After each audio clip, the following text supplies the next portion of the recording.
السلام علیکم ورحمۃ اللہ وبرکاتہ۔ دوستو، آج ہم آپ کی خدمت میں مسجد کے تعلق سے بہت اہم باتیں بتانے کے لیے حاضر ہوا ہوں۔ دوستو، مسجد یہ محض ایک عمارت نہیں ہے بلکہ روح کا سکون اور دلوں کا ٹھکانہ ہے۔ یہ مقدس مقام ہے جہاں ہر صبح شام دوپہر رات بندہ اپنے خالق کے حضور سر جھکاتا ہے، جہاں خشوع و خضوع کے ساتھ ذات بے نیاز کی حمد و ثنا کی جاتی ہے جس نے ہمیں بے شمار نعمتوں سے نوازا۔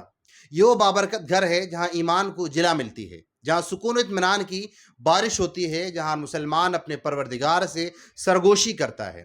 صدیوں سے مسجد مسلمانوں کے لیے نہ صرف عبادت کا مرکز رہی ہے بلکہ علم و حکمت، بھائی چارے اور روحانی بالادگی کا گہوارہ بھی ہے۔ یہ صرف نماز پڑھنے کی جگہ نہیں بلکہ ایک ایسی پناہ گاہ ہے جہاں دلوں کو جوڑا جاتا ہے، جہاں اختلاف بھلا کر ایک سب میں کھڑے ہو کر اتحاد کا مظاہرہ کیا جاتا ہے، جہاں انسانیت کے اعلی اقدار کی آبیاری ہوتی ہے۔ اس کی عظمت و تقدس کا اندازہ اس بات سے لگایا جا سکتا ہے کہ خود اللہ تعالیٰ نے اسے اپنا گھر قرار دیا ہے۔ ایسے میں ایک مسلمان کے لیے بے حد ضروری ہو جاتا ہے کہ اس عظیم مقام کے حقوق کو پہچانے اور ان کی پاسداری کرے۔ مسجدوں کے آداب اور حقوق کو جاننا اور ان پر عمل کرنا نہ صرف ہمارے ایمان کا حصہ ہے بلکہ اللہ تعالیٰ کے گھر کی تعظیم کا تقاضا بھی ہے۔ آئیے آج ہم ان اہم 7 حقوق پر ایک نظر ڈالیں تاکہ ان کی روشنی میں ہم مسجدوں کے ساتھ اپنے تعلق کو مزید مضبوط اور پختہ کر سکیں۔ پہلی چیز، مسجد کی حاضری کے لیے یعنی مسجد میں جانے سے پہلے زینت اختیار کرنا، اپنے آپ کو مینٹین کرنا۔ مسجد میں حاضری کے لیے آراستگی اختیار کرنا۔ اللہ تعالیٰ کا حکم ہے، یا بنی آدم خذوا زینتکم عند کل مسجد، اے آدم کی اولاد اپنی زینت لو جب مسجد میں جاؤ۔ یہ آیت ہمیں درس دیتی ہے کہ جب ہم اللہ کے گھر میں داخل ہوں تو بہترین لباس پہنیں اور ظاہری صفائی و پاکیزگی کا خاص خیال رکھیں، کیونکہ یہ دربار الہی میں حاضری کا ادب ہے۔ نمبر 2، مسجد کی صفائی رکھنا۔ مسجد کی صفائی اور پاکیزگی کو خود اللہ تعالیٰ نے اہمیت دی ہے۔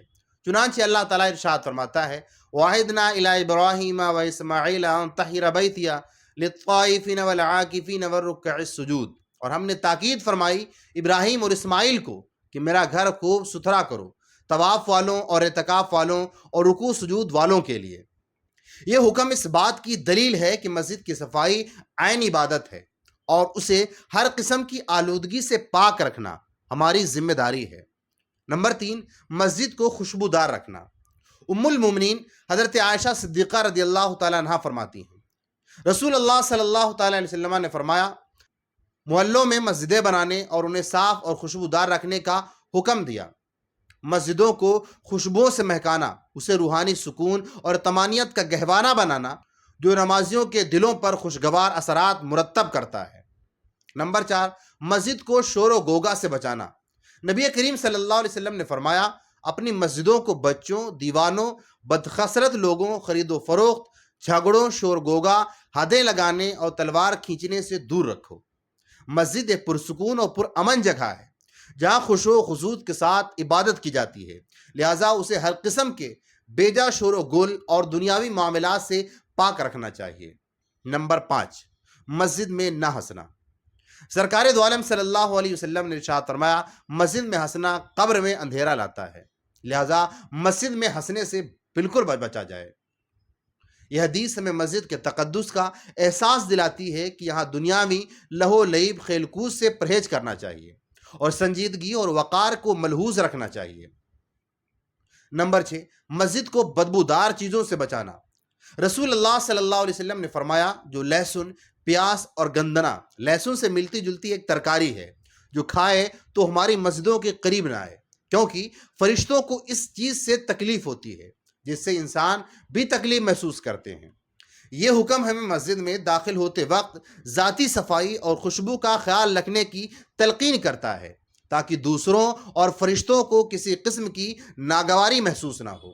نمبر 7، مسجد میں گمشدہ چیز نہ ڈھونڈنا۔ جو کسی کو مسجد میں باواز بلند گمشدہ چیز ڈھونڈتے سنے تو وہ کہے، اللہ چیز وہ گمشدہ چیز تجھے نہ ملائے، کیونکہ مسجدیں اس کام کے لیے نہیں بنائی گئی ہیں کہ تو اپنی کھوئی ہوئی چیز آ کر کے مسجد کے اندر تلاش کرے۔